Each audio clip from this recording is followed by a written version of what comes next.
In biotech, we're seeing a notable dip in sentiment at -0.33, coupled with a significant momentum loss of -1.07.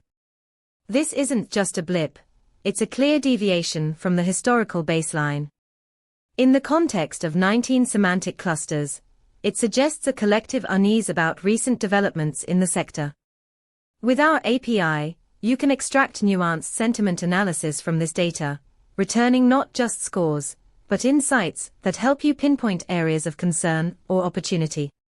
For example, you could use this to drive a sentiment-based alert system, notifying your team when biotech sentiment hits critical thresholds, allowing you to react before the broader implications unfold.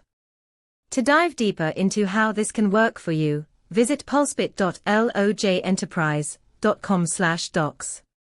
Let's harness the power of sentiment together.